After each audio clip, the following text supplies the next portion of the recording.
नमस्कार दोस्तों, आप सभी का स्टडी फॉर यूपीएससी से में स्वागत है।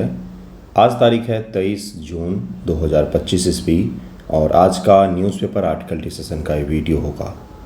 बीपीएससी ने कल एक नोटिफिकेशन जारी करके ये बताया है कि फॉर्म भरने में जो भी दिक्कतें आ रही थी उसको अब दूर कर दिया गया है। कृपया करके आप लोग फॉर्म भर लीजिएगा, अंतिम के दिनों के लिए मत बैठिएगा।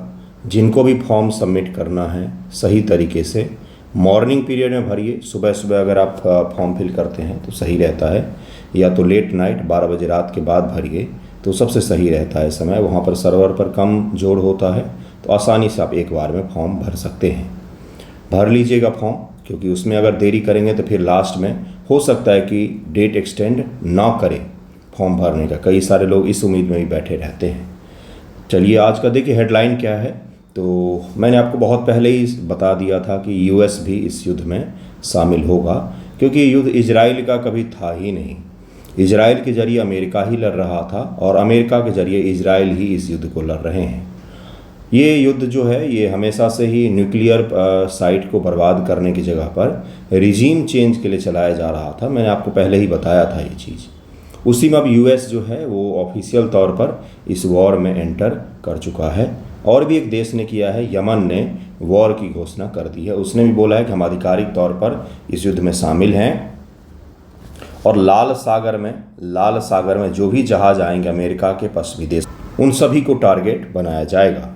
यूएस ने ईरान के 3 जो न्यूक्लियर साइट थे, फॉर्डो और इस्फहान नाम है इसका और नतांज नाम है, इन तीनों जगहों पर उसने B-2 स्टील्थ बॉम्बर से बॉम्ब गिराया। जिस बॉम्ब को गिराया गया उसको भी हम लोग पढ़ेंगे, उसको बंकर ब्रस्टर कहा जाता है। वो ज़मीन के अंदर 60 मीटर की गहराई तक जा कर के नुकसान पहुंचा सकता है। बंकर ब्रस्टर इसको कहा जाता है। ये बहुत ही घातक प्रकार के बम होते हैं और बहुत ही वजनी बम होते हैं। लगभग में 13,000 किलो के बम होते हैं। तो उस बम को भी हम लोग देखेंगे। इस स्टील्थ बॉम्बर को भी देखेंगे जिसका नाम है B-2। ये दुनिया में 21 मात्र बनाया गया है। ये अमेरिका ने बनाया हुआ है और ये नॉट फॉर सेल, अमेरिका इसको किसी भी देश को बेचता नहीं है। ये दुनिया के किसी भी रडार में शामिल नहीं होते हैं और बहुत सारे बॉम्ब को एक साथ कैरी कर सकते हैं, बहुत सारे एटम बम को एक साथ कैरी कर सकते हैं। ये 20 जो हैं ये पूरे दुनिया को मिट्टी मिलाने की ताकत रखते हैं। इतना खतरनाक ये एयरक्राफ्ट है। तो B-2 स्टील्थ बॉम्बर के बारे में भी पढ़ेंगे हम लोग, और उसके साथ साथ जो बंकर ब्रस्टर है उसके बारे में पढ़ेंगे हम लोग। कहाँ कहाँ पर बम गिराया गया है उसको भी देखेंगे हम लोग। अंतर्राष्ट्रीय योग दिवस उसको कहा जाता है, इंग्लिश में योगा कहते हैं। अंतर्राष्ट्रीय योग दिवस 21 जून 2025 को मनाया गया है। किस थीम पर मनाया गया, कहाँ पर मनाया गया है, इसको भी हम लोग देखेंगे। एक एक करके शुरू करते हैं कि देखिए पहला टॉपिक क्या है। एक चीज़ और इसमें पूछा जाता है कि भाई भारत का क्या स्टैंड रहा है। तो भारत को ग्लोबल साउथ कभी माफ़ नहीं कर पाएगा, क्योंकि भारत ने, यूएस ने जो अटैक किया ईरान के ऊपर में, एशिया के लगभग सभी देशों ने इसको कंडेम किया है, इसकी आलोचना की है, लेकिन भारत ने उसका कंडेम नहीं किया है। बार बार एक ही चीज़ कहता आ रहा है कि हम डिस्कलेशन कीजिए, कि युद्ध को रोक लीजिए, डायलॉग से बात कीजिए। ये कोई विदेश नीति का स्टैंड नहीं होता है। भारत की विदेश नीति में अब कोई स्टैंड नहीं लिया जाता है।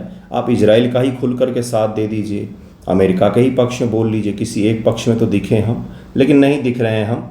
हमारा विदेश नीति अभी फ़िलहाल में इस दौर में भी, युद्ध के दौर में भी दिशाहीन है, जहाँ पर हम ना तो इसमें कोई शांति समझौता के लिए बात कर पा रहे हैं सही ढंग से, ना तो हम कंडेम कर पा रहे हैं सही ढंग से, और ना ही हमारा कोई इसमें पक्ष या विपक्ष है।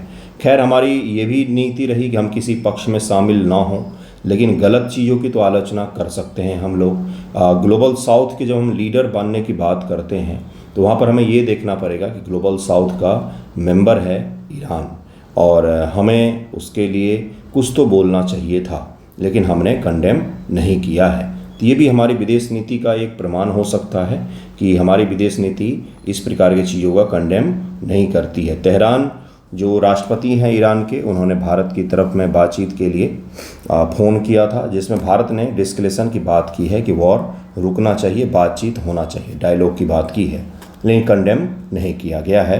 नेक्स्ट टॉपिक पर चलते हैं। अगला टॉपिक देखिए क्या है।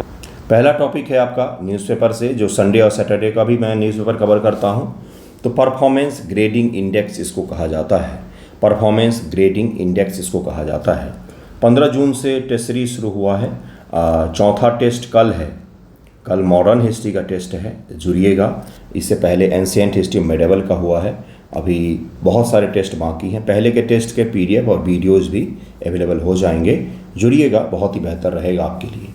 शिक्षा मंत्रालय ने स्कूली शिक्षा में राज्यों एवं केंद्र शासित प्रदेशों का प्रदर्शन आकलन करने हेतु 22-23 से 23-24 के लिए परफॉर्मेंस ग्रेडिंग इंडेक्स जारी किया है। सबसे पहले किस ईयर के लिए है? 22-23 से 23-24 के बीच में जो प्रदर्शन रहा है स्कूली शिक्षा का, केंद्र सरकार के द्वारा इसको जारी किया गया है। यूटी और राज्यों में जो प्रदर्शन रहा है उसको लेकर परफॉर्मेंस ग्रेडिंग इंडेक्स 2.0 को जारी किया गया है। किस मंत्रालय के द्वारा? तो शिक्षा मंत्रालय के द्वारा जारी किया गया है। शिक्षा मंत्रालय के द्वारा जारी किया गया है। परफॉर्मेंस ग्रेडिंग इंडेक्स 2.0 शिक्षा मंत्रालय द्वारा विकसित एक साक्ष्य आधारित ढांचा है। हम क्या कर रहे हैं, हम एजुकेशन के साथ साथ उनको हम परफॉर्मेंस भी तो देखेंगे कैसा है। केवल नीति बनाने से तो काम नहीं होगा, तो उसी परफॉर्मेंस को हम यहाँ पर देखने का प्रयास कर रहे हैं, जिसका उद्देश्य संरचित डेटा संचालित दृष्टिकोण के माध्यम से सभी राज्यों और केंद्र शासित प्रदेशों में स्कूली शिक्षा प्रणाली का आकलन करना है। इसी के लिए ये इंडेक्स जारी किया गया है। पीजीआई को मूल रूप से 2017 में लॉन्च किया गया था। कब शुरू किया गया था परफॉर्मेंस ग्रेडिंग इंडेक्स को? तो 2017 में शुरू किया गया था। इसे वर्ष 2021 में राष्ट्रीय शिक्षा नीति 2020 तथा सतत विकास लक्ष्य एसडीजी के अनुरूप 2.0 के रूप में पुनर्गठित किया गया। शुरू तो किया गया था 2017 में, लेकिन जब नई एजुकेशन पॉलिसी लागू हुई तो उसके बाद इसमें चेंजेज करके नई एजुकेशन पॉलिसी के हिसाब से पीजीआई 2.0 बनाया गया। संकेतक व ग्रेडिंग प्रणाली पीजीआई 2.0 स्कूली शिक्षा का मूल्यांकन 73 इंडिकेटर्स के माध्यम से करती है। 2 श्रेणियां हैं, परिणाम और शासन प्रबंधन विभाजित करती है। परिणाम शासन और प्रबंधन में विभाजित किया जाता है कि स्कूल का एडमिनिस्ट्रेशन कैसा है और प्रबंधन यानी कि मैनेजमेंट कैसा चल रहा है, जिन्हें पुनः 6 डोमेन में वर्गीकृत करके ये इंडेक्स बनाया गया है, जिसमें स्कूलों का, केंद्रों का, राज्यों का, यूटीओ का मापा जाता है। देखिए यहाँ पर क्या है, परिणाम है। इसमें कौन से हैं? अधिगम, परिणाम और गुणवत्ता। उसके बाद से पहुँच, आधारभूत संरचना, ये अलग अलग पैरामीटर हैं। समानता, शासन प्रक्रियाएं, शासन प्रबंधन में शिक्षक शिक्षा प्रशिक्षण, टीचर और स्टूडेंट, टीचर का जो प्रशिक्षण होता है उसकी हम लोग बात कर रहे हैं, और इन्हीं 6 पैरामीटर के आधार पर इसको निकाला जाता है। ये भी ध्यान रखिएगा, प्लीज़ इसको ज़रूर ध्यान रखिएगा, क्योंकि आपसे एग्जामिनेशन में ये पूछा जा सकता है। पीजीआई 2.0 स्कोर को 1000 अंकों के पैमाने पर वर्गीकृत किया जाता है, जिनमें 10 प्रदर्शन स्तरों में वर्गीकृत किया जाता है, जिसमें दक्ष यानी कि उच्चतम, आकांक्षी यानी कि निम्नतम होता है। जो ग्रेडिंग प्रोवाइड करवाई जाती है, जिनका इंडेक्स तैयार किया जाता है, उनमें सबसे बेहतर को दक्ष यानी कि उच्चतम दी जाती है, और जो आकांक्षी हैं उनको निम्नतम माना जाता है। डेटा स्रोत या राष्ट्रीय आंकड़े उपलब्धि सर्वेक्षण 2021 के शिक्षा के लिए एकीकृत जिला सूचना प्रणाली और मध्याह्न भोजन कार्यक्रम से प्राप्त जानकारी के आधार पर ये इंडेक्स तैयार किया जाता है। डेटा का स्रोत क्या है? इंडेक्स तैयार करने के लिए हमारे पास डेटा होना चाहिए, तो वही है डेटा का स्रोत यहाँ पर बताया गया है। अब इस बार के इंडेक्स का निष्कर्ष क्या रहा है, कंक्लूजन क्या रहा है, किसने सबसे अच्छा प्रदर्शन किया है, किसने सबसे खराब प्रदर्शन किया है, यहाँ से प्रीलिम में सबसे ज़्यादा सवाल आपके पूछे जाएंगे। चंडीगढ़ ने 703 अंकों के साथ शीर्ष प्रदर्शन किया है, सबसे बेहतर प्रदर्शन चंडीगढ़ ने किया है। इसके बाद पंजाब, फिर दिल्ली का स्थान रहा है। सबसे टॉप पर 703 अंकों के साथ कौन है? तो चंडीगढ़ है। चूँकि इसमें स्टेट और यूटी दोनों को शामिल किया गया है एजुकेशन के मामले में, तो सबसे बेहतर किसने प्रदर्शन किया है? इसमें सबसे बेहतर प्रदर्शन किया है चंडीगढ़ राज्य ने। उसके बाद पंजाब राज्य ने प्रदर्शन किया है, चंडीगढ़ यूटी है। उसके बाद से दिल्ली ने प्रदर्शन किया है। चंडीगढ़ ने लगातार 3 वर्षों तक शीर्ष स्थान बनाए रखा है, टॉप पर बना हुआ है। सबसे अच्छा एजुकेशन के मामले में कौन? तो चंडीगढ़ बना हुआ है। अन्य उच्च प्रदर्शन करने वाले राज्य जिनका स्कोर 581-640 के बीच रहा है, उनमें केरल, गुजरात, ओडिशा, हरियाणा, गोवा, महाराष्ट्र और राजस्थान शामिल हैं, जिनका स्कोर 581 से लेकर के 640 के बीच में रहा है। शीर्ष ग्रेड यानी कि 761 से ज़्यादा किसी ने भी प्राप्त नहीं किया है। टॉप पर कोई भी राज्य नहीं रहा है। उसमें सबसे बेस्ट प्रदर्शन जो है वो चंडीगढ़ का रहा है 703 अंकों के साथ। सबसे निचला प्रदर्शन किसका रहा है? तो हमारा बिहार का रैंकिंग तय है सबसे निचला। सुशासन सरकार है, उससे पहले समाजवादी सरकार थी, लेकिन कभी किसी इंडेक्स में ऊपर आना तो दूर, बीच में भी नहीं पहुंच पाते। निचला हमारा तय कर दिया गया है। अब फिर कोट्स डालेंगे, गाने बनाएंगे, एक बिहारी सब पे भारी। कहाँ से है भाई? सबसे नीचे बैठकर सबसे भारी कैसे बन रहे हैं? देखिए क्या है यहाँ पर। मेघालय ने 417.9 अंकों के साथ सबसे निम्न स्थान प्राप्त किया है। सबसे निम्न कौन है? तो मेघालय है। सबसे निम्न मेघालय है। सबसे निम्न मेघालय, खुश हो जाइए। अरुणाचल प्रदेश 461, मिजोरम 464, नागालैंड 468 और बिहार 471 अंक के साथ। किन राज्यों के साथ हमारा कंपेयर हो रहा है? जनजातीय राज्य हैं, बेसिक इंफ्रास्ट्रक्चर भी वहाँ पर नहीं था। बिहार में सड़क है, रेल है, इतनी बड़ी आबादी है, फिर भी हमारा इन राज्यों के साथ कंपेयर होता है। जो हिली राज्य हैं, विशेष राज्य का दर्जा प्राप्त है और पिछड़े हुए हैं, चूँकि भाषाई और इकोनॉमिक कंडीशंस वहाँ पर डेवलप नहीं हो पाई है। जनजातीय इलाके हैं, ट्राइब्स हैं, उनके साथ बिहार राज्य का कंपेयर हो रहा है, जो देश का तीसरा सबसे घनी आबादी वाला उत्तर भारत का मैदानी क्षेत्र में स्थित एक राज्य है। मध्यम प्रदर्शनकर्ता 521 से 580 अंकों के सीमा स्कोर करने वाले राज्यों में उत्तर प्रदेश, तमिलनाडु, कर्नाटक, आंध्र प्रदेश, पश्चिम बंगाल, मध्य प्रदेश, हिमाचल प्रदेश और उत्तराखंड शामिल हैं, जिन्होंने मध्यम प्रदर्शन किया है। निम्न प्रदर्शन भी ध्यान रखिएगा, सबसे निम्नतम है कौन? मेघालय है, और बिहार का भी स्थान आता है निम्नतम में। मध्यम में तमिलनाडु, आंध्र प्रदेश, कर्नाटक, पश्चिम बंगाल, मध्य प्रदेश, हिमाचल और उत्तराखंड शामिल होते हैं। 36 में से 25 राज्य केंद्र शासित प्रदेशों ने 22-23 की तुलना में वर्ष 23-24 में अपने पीजीआई स्कोर में सुधार किया है। अंतर्राज्यीय असमानता वृद्धि उच्चतम 719 है, न्यूनतम 417 है। यानी कि किसी किसी राज्य में तो एजुकेशन सबसे अच्छा है, जैसे कि दिल्ली, चंडीगढ़ और पंजाब, लेकिन किसी किसी राज्य में बहुत ही खराब है, यानी कि राज्यों के बीच बहुत ज़्यादा असमानता है। सुलभता में सर्वोत्तम सुधार। बिहार और तेलंगाना ने शिक्षता तथा सुलभता के क्षेत्र में नामांकन, प्रतिधारण, परिवर्तन, ट्रांजिशन, स्कूल न जाने वाले बच्चों में अधिक सुधार दिखाया है। बिहार और तेलंगाना ने अधिक सुधार दिखाया है। बिहार और तेलंगाना ने अधिक सुधार दिखाया है, लेकिन अभी भी हम निचले स्थानों पर आते हैं। बुनियादी ढांचे में सर्वोत्तम सुधार किया है किसने? तो दिल्ली, जम्मू कश्मीर, तेलंगाना ने बुनियादी ढांचों में भी सुधार किया है, जैसे शौचालय, स्वच्छ जल, बिजली, डिजिटल संसाधन आदि में सबसे तेजी गति से प्रगति प्राप्त की है। यहाँ पर आपको दिया गया है कि किन किन राज्यों का कैसा प्रदर्शन है, उस आधार पर ये मैप बना करके दिया गया। स्कूल शिक्षा संबंधी सरकार के भी कुछ पहल हैं, जैसे राष्ट्रीय शिक्षा नीति, समग्र शिक्षा, मध्याह्न भोजन और कई सारे कार्यक्रम हैं। अगला टॉपिक है 11वां अंतर्राष्ट्रीय योग दिवस। 2015 से शुरू किया गया था। 11वां अंतर्राष्ट्रीय योग दिवस है ये। 21 जून को विश्व भर में मनाया जाता है। Yoga for one earth one health theme के साथ मनाया गया है। जरूर इसको ध्यान रखिएगा, थीम को भी। 11वां अंतर्राष्ट्रीय दिवस है। प्रधानमंत्री जी ने विशाखापत्तनम, जो आंध्र प्रदेश का फाइनेंशियल कैपिटल है, वहाँ पर भाग लिया है। आरके बीच है, वहाँ पर भाग लिया है उन्होंने। ओके, समुद्र का किनारा था वहाँ पर। अंतर्राष्ट्रीय योग दिवस को स्वास्थ्य, कल्याण और शांति के लिए योग के लाभ के प्रति जागरूकता हेतु मनाया जाता है। उद्गम और संयुक्त राष्ट्र की घोषणा, इसका प्रस्ताव भारत द्वारा संयुक्त राष्ट्र महासभा के 69वें सत्र 2014 में रखा गया था, जिसके परिणाम स्वरूप 21 जून को अंतर्राष्ट्रीय योग दिवस घोषित किया गया। पहला योग दिवस मई 2015 मनाया गया था। वर्ष 2015 मनाया गया था 21 जून 2015 को, जिसका थीम था yoga for harmony and peace. इसको भी ध्यान में रखिएगा, सामंजस्य और शांति के लिए योग, ये पहला योगा दिवस का थीम था।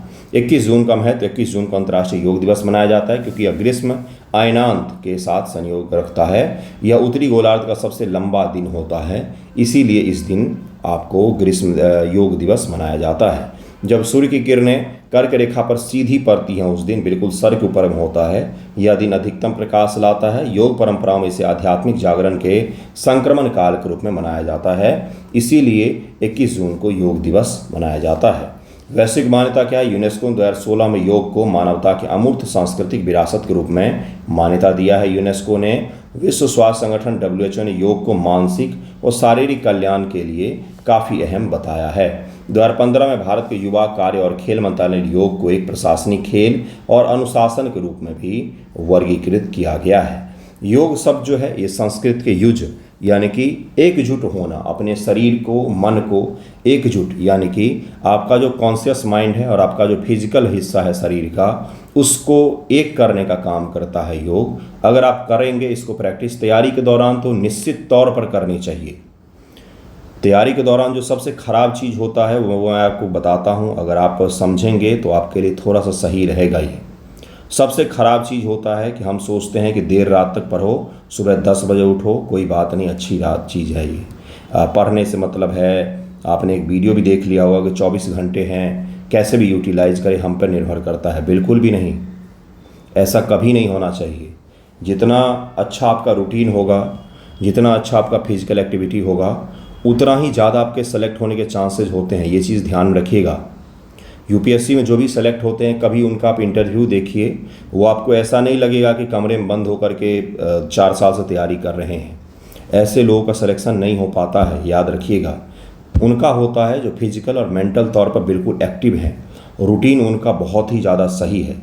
सुबह जल्दी उठ करके कोई भी फिजिकल एक्टिविटी कीजिए, कुछ नहीं तो रनिंग तो कर ही सकते हैं। शहर में प्रदूषण है तो योग तो कर ही सकते हैं, एक्सरसाइज कर ही सकते हैं, कोई एक बैडमिंटन क्रिकेट कुछ भी खेल सकते हैं।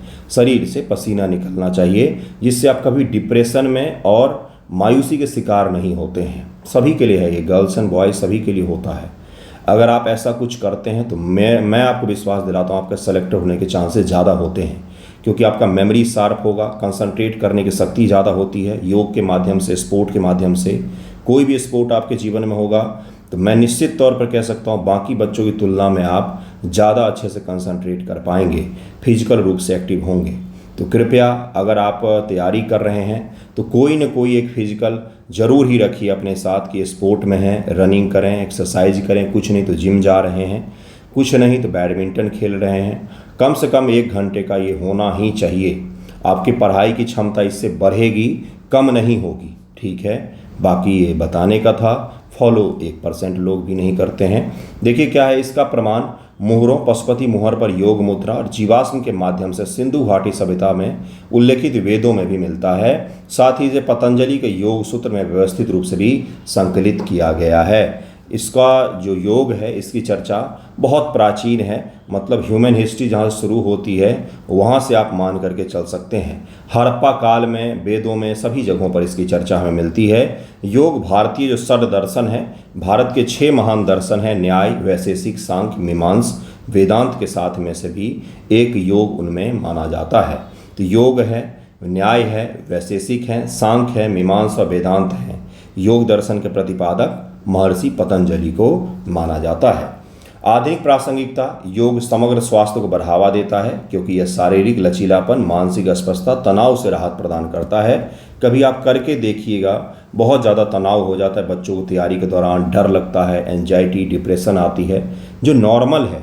ये प्रोसेस ही इतना कठिन है सिविल सर्विसेज का कि ये सब चीज़ें नॉर्मल है।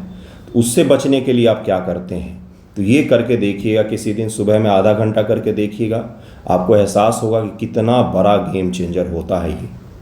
मत कीजिए योग, आपको सही नहीं लगता होगा। आप क्रिकेट खेल लीजिए सुबह सुबह, फुटबॉल खेल लीजिए, बैडमिंटन खेल लीजिए, कुछ नहीं तो रनिंग कर लीजिए। रनिंग भी नहीं कर सकते भाई, चल तो सकते हैं ना, वही कर लीजिए। आपका रूटीन एक बढ़िया हो जाएगा और फिजिकल मेंटल रूप से आप ज़्यादा कंसंट्रेट कर पाएंगे। नेक्स्ट बढ़ते हैं। योग से संबंधित भारत सरकार की पहल है, जैसे एम योग ऐप है। योग में व्यावसायिक शिक्षा पाठ्यक्रम और बिहार के मुंगेर में इंटरनेशनल योग यूनिवर्सिटी की भी शुरुआत की गई है। नेक्स्ट न्यूज़ है कि यूएस ने ईरान के 3 जो न्यूक्लियर साइट हैं उन पर अटैक किया है। फोर्डो, यह ईरान के क्रूम शहर के पास एक पर्वतीय क्षेत्र में स्थित है। फोर्डो मैं आपको दिखाता हूँ। देखिए ईरान का मैप है, ये ईरान का मैप है। ये फोर्डो यहाँ पर है, ये तेहरान है, ये नातांज है और ये इस्फहान है। इन तीनों जगहों पर यूएस ने स्टील्थ बॉम्बर B-2 का उपयोग करके और बंकर ब्रस्टर का उपयोग करके बॉम्ब किया है। लेकिन आप मुझे बताइए, अगर आप ईरान हैं और आपको पता है कि आने वाले समय में यूएस जो है वो हम पे अटैक कर सकता है, तो क्या आप अपने सामान को यहीं पर रहने देंगे?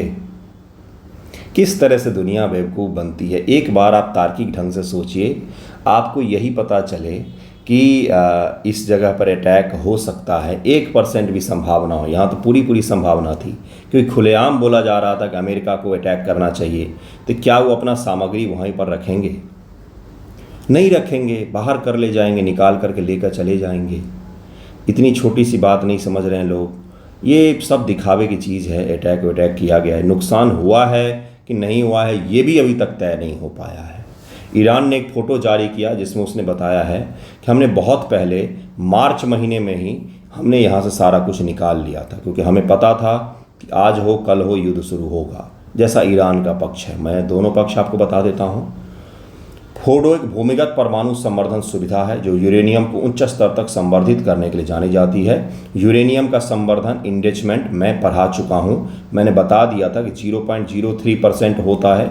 उसको हमें इकट्ठा करके अच्छी खासी मात्रा में करने के लिए इंडिचमेंट का फैसिलिटी बनाना पड़ता है, जहाँ पर हम न्यूक्लियर इंडेचमेंट कर सकें। यह सुविधा गहरी सुरंगों में बनी है जो इसे बम हमलों से बचाने के लिए डिजाइन किया गया है। यह ईरान के परमाणु कार्यक्रम का एक महत्वपूर्ण हिस्सा है, अंतर्राष्ट्रीय ध्यान पर केंद्रित रहा है। मतलब फोर्डो हमेशा से ही लाइमलाइट में रहा है, हमेशा से ही रहा है।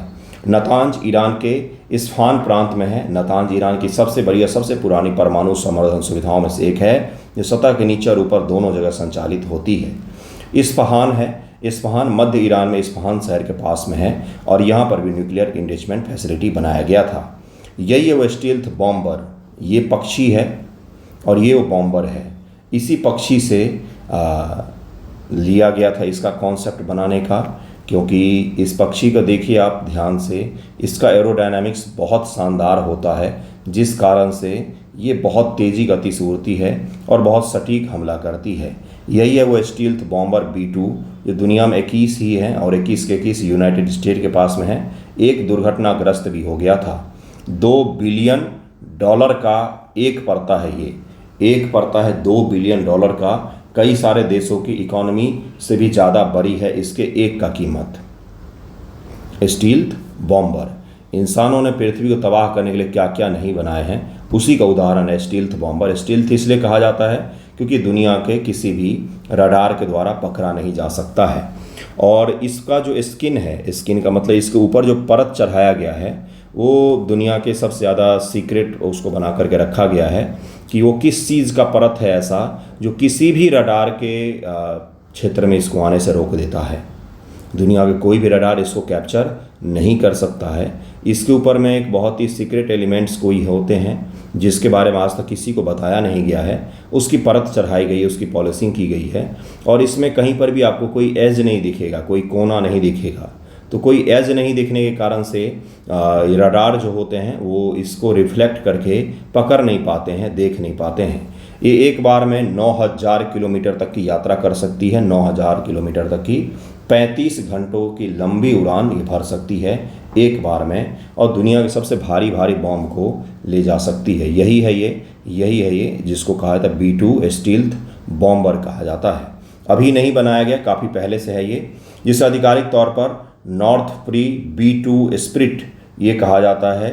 यह अमेरिका के रणनीतिक स्टील्थ बॉम्बर है, स्ट्रेटजिक स्टील्थ बॉम्बर है, जो दुनिया के किसी भी देश के रडार में नहीं आ सकता है। दरअसल में कोल्ड वॉर के समय में अमेरिका हथियार बनाता था तो रूस उसको रोकने का सिस्टम बनाता था, इसलिए रूस का डिफेंसिव सिस्टम आज भी मजबूत है। अमेरिका का अटैकिंग सिस्टम आज मजबूत है। डिफेंसिव और अटैकिंग तो जानते ही होंगे, जैसे S-400 रूस का है तो स्टील्थ बॉम्बर जो है ये US का है। तो US ने सोचा कि ऐसे में तो हम रूस पर कभी भी बढ़त बना ही नहीं पाएंगे, तो उसने इस प्रकार के विमान बनाने शुरू किए जो रडार की पकड़ में नहीं आता है, जैसे F-35 और ये स्टील्थ बॉम्बर जो हैं वो इसी श्रेणी में आते हैं। इसकी विशेषताएं क्या क्या हैं? डिजाइन B2 एक फ्लाइंग विंग कॉन्फ़िगरेशन में बनाया गया है जिसमें कोई पारंपरिक धर या पूंछ नहीं होती है।